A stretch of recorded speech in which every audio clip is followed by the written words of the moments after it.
هي الدراسة في روسيا سهلة ولا صعبة؟ أي حد قبل ما يجي يسافر روسيا عشان يدرس طب هندسة أو أي جامعة مهما كانت، فالسؤال اللي بيجي في بالك أو في بال أي حد، هل الدراسة هتكون بالنسبة لي ميسرة وسهلة، ولا هل بقى في عقبات وصعبة وعنصرية ومش عارف ايه والكلام ده كله؟ وانت برضو هتقول انا ما جبتش مجموع في مصر او في اي دولة مهما كانت، فعلشان كده جيت روسيا علشان بتكون ارخص من الجامعات الخاصة اللي في مصر بحاجة بسيطة، فمش هاجي عشان اسقط او عشان الدراسة تكون صعبة فما اعرفش اعدي. يعني خلينا بس نتفق في اول فيديو كده ان مفيش حاجة اسمها سهلة او صعبة. يعني باختصار كده كل حاجة بتوقف على الشخص نفسه اللي هو الطالب. انت اما تكون في طب، اما طب بشري او طب اسنان او صيدلة، اما تكون في هندسة، اما تكون في جامعات ادبية، اي جامعة مهما كانت، فالدراسة مش اسمها سهلة او صعبة، اسمها تتوقف عليك انت بنفسك. ممكن تخلي الدراسة سهلة وانت بنفسك ممكن تخلي الدراسة صعبة. طب ازاي بقى الكلام ده؟ تعالوا بس نتكلم بالاخص على الجامعات الطبية بما اني في طب يعني، بس الكلام اللي بقوله هيترتب عليه الكلام على الجامعات التانية عادي خالص، بس بالاخص الطب يعني اللي هو طب بشري، طب اسنان وصيدلة. احنا عندنا هنا في روسيا في عندك قائمة كده او اسمها بلان او خطة دراسية، بتكون بتقول لك ان مثلا عندك يوم السبت عندك درس فلاني في الاسئله الفلانيه،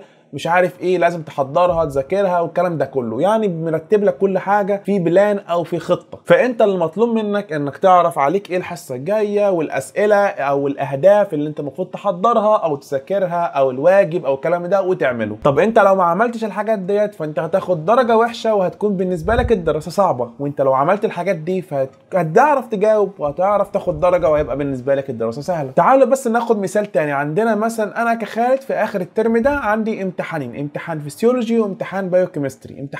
امتحانين دول مترتبين على الترم ده والترم اللي فات من سنه اولى، يعني الترم الثاني من سنه اولى زائد الترم الاول من سنه ثانيه. الامتحان مترتب على الترمين وهمتحنه خلاص كمان شهرين ولا حاجه. واحنا عندنا في قائمه اسئله متلخصه المنهج كله، حوالي 90 سؤال الماده دي و90 سؤال الماده ديت. الاسئله ديت اللي هي ملخصه كل الاهداف او كل حاجه المفروض تكون عارفها في الماده عشان تتجاوب عليها او تتسال عليها. والامتحان بيكون فيه سؤالين او 3 وتبص عليهم كده 10 ربع ساعه وتحضرهم، بعدين تقولهم شفوي للدكتور. فدلوقتي المطلوب منك انك تذاكر وتبص على الاسئله ديت، تفهمها كلها، تحضرها كلها، عشان لو جالك سؤال منهم هتعرف تجاوب عليه. وكمان 99% هيجيلك اسئله منهم اللي هي الاسئله ديت الجامعه حطها، قالت لك يا جماعه 90 سؤال، الثلاث اسئله او السؤالين هيجوا منهم 100% عشان دول ملخصين المنهج او اهداف المنهج كله. فالمطلوب منك انك تذاكر الاسئله دي. طب انت لو ما ذاكرتش الاسئله ديت هتيجي يوم الامتحان ممكن تعرف تجاوب نص اجابه تاخد درجه مش حلوه، بس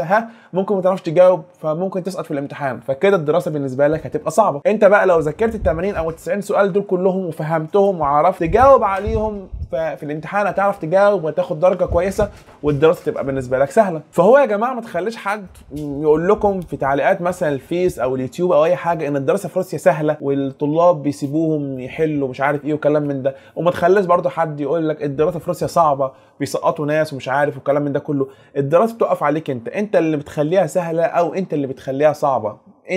انت مش الجامعه مش الدكاتره، انت اللي بتعمل كده. الورقه بتاعت الحل بتاعك وانت بتحل، مش الدكتور هيجي يحل لك او مش اي حد يجي يحل لك، انت اللي بتحلها. انت اللي تحل صح او انت اللي تحل غلط. وبعد ما تحل او بعد ما تقول شفوي للدكتور، الدكتور بقى يقيم الاجابه بتاعتك، هل هتاخد ممتاز، هل هتاخد جيد جدا، هل هتاخد جيد. هو اللي بيقيم، بس ما جاوبتش مش هتاخد درجه. اهم حاجه يا جماعه ما تنسوش توصلوا الفيديو ل 300 لايك ولايكات بقى كتيره كده وشير، علشان الفكر ان هو الدراسه صعبه في روسيا او سهله في روسيا يختفي شويه شويه من عقول الناس، ويعرفوا ان الدراسه توقف على الشخص نفسه مش على اي حاجه في الدنيا يعني. فاهم حاجه؟ شير يا جماعه ولايكات كتير بقى. تعالوا بس هتكلم معاكم شويه عن نفسي، عن خالد. يعني انا بالنسبه لي في شويه مواد صعبه وفي شويه مواد سهله، فانا بحاول اقوي نفسي في المواد الصعبه وماشي في المواد السهله اللي هو على حسب الشخص. ممكن واحد بيحب مواد تانية بتكون بالنسبه له صعبه، فانت المواد الصعبه بالنسبه لك ما تقولش ده صعبه ومش مذاكرها وهغشها في الاخر وبتاع، لا، لازم تذاكرها على الاقل لو شويه علشان تعرف تجاوب فيها، تعرف تاخد درجه. وشبه ما قلت في فيديوهات فاتت يا جماعه، تركزوا في المواد اللي عندكم فيها امتحان امتحان اخر الترم، علشان الامتحان ده بيكون شفوي في الغالب يعني، وبيكون صعب. فمش حكايه صعب بقى، حكايه انه يكون امتحان، الباقي يكون زاتشوتات اللي هو حاجات بسيطه تعملها وخلاص، بس دول يكونوا امتحان اللي هو انت لازم تجيب درجه فيه كويسه عشان ما تعدهوش بقى والموال كده وبتاع. وفي ناس اصلا بيسقطوا بسبب الامتحانات ديت عشان يعيدوها كذا مره ويسقطوا فيها وكده. وصدقوني يا جماعه ما فيش حاجه اسمها الدكاتره عنصريين بالنسبه للطلاب العرب ومش عارف ايه وبيسقطوهم بمزاجهم وكلام من ده. الكلام ده ما بيحصلش، اللي هو الطلاب بيحطوا الفكره ديت في دماغ الناس، بس لو انت بصيت كده هتلاقي الطالب اللي بيحط الفكره ديت في دماغ الناس هو اصلا